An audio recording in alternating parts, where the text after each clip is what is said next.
The pandemic cut down commute times for many Canadians as employees shifted to working at home. But now new data from Statistics Canada shows commute times are climbing back up and have returned now to pre-pandemic levels. CTV's Colton Praill is standing by with the latest on that. Colton, I'm sure Canadians have a lot to groan about when we talk about commute times. What are the numbers?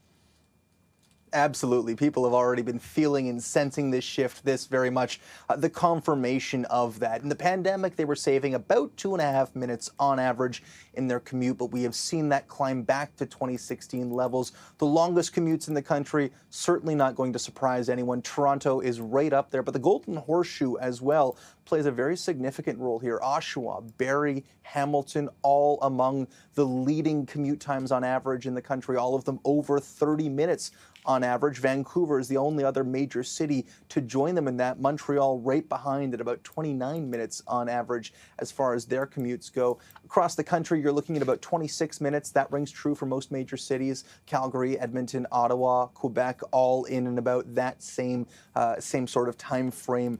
But one of the interesting aspects of this is the rise in commutes that are over 60 minutes. We've seen that jump now 3 years in a row, and it's being primarily driven from people in that Golden Horseshoe area, whether it be Barrie, whether it be Hamilton, who are driving into the city. And we've seen it coincide at the same time with a rise in mainly hybrid workers who are returning to the office. Just 2 years ago, we had about 300,000 workers, according to Stats Canada, who were working primarily from home but did at least one shift a week in the office. Now that number is over 1 million Canadians. And so it's no surprise that as people have shifted their relationship between the office and home, where they do the majority of their work, we're seeing an increase in people who are making longer treks, who may have moved during the pandemic or during the big city exodus we've seen over the last year or so, who may have moved further away but are still choosing to endure that long commute to get back to work. It's going to be one of those interesting numbers to follow and certainly assess to see how it impacts overall commute times moving forward. Absolutely. And a lot of people, I think,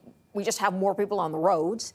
And especially in Toronto and Southern Ontario, it's construction season almost year round. So that adds to that grievance factor of trying to commute. So what else can we infer from the numbers that you're looking at about commutes, about the work at home situation? Are there still transitions happening where we could see even more people on the roads in the next year? I think what you're seeing right now is much more of a settling out. We're continuing to see, as you mentioned, an increase in just raw commuters. More and more people are coming back, and that certainly lines up with what we've been hearing from an economic standpoint. But that stark jump in primarily from home hybrid workers, I think really shows the shift that we're seeing play out on the roads and in the offices. It's people and corporations coming to the realization that it's likely never going to be 5 days in the office again. They're going to have to commute.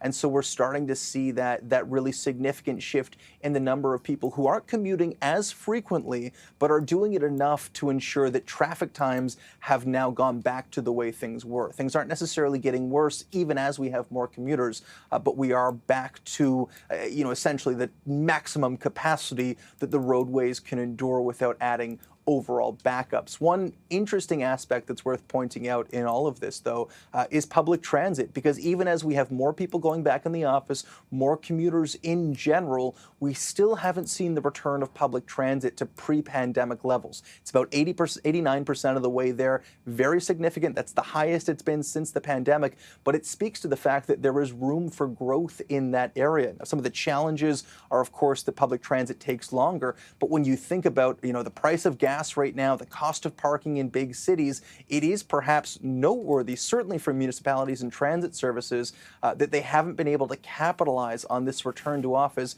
as much as drivers have. CTV's Colton Praill with the update on commute times across the country. Colton, thank you. Appreciate that. Anytime.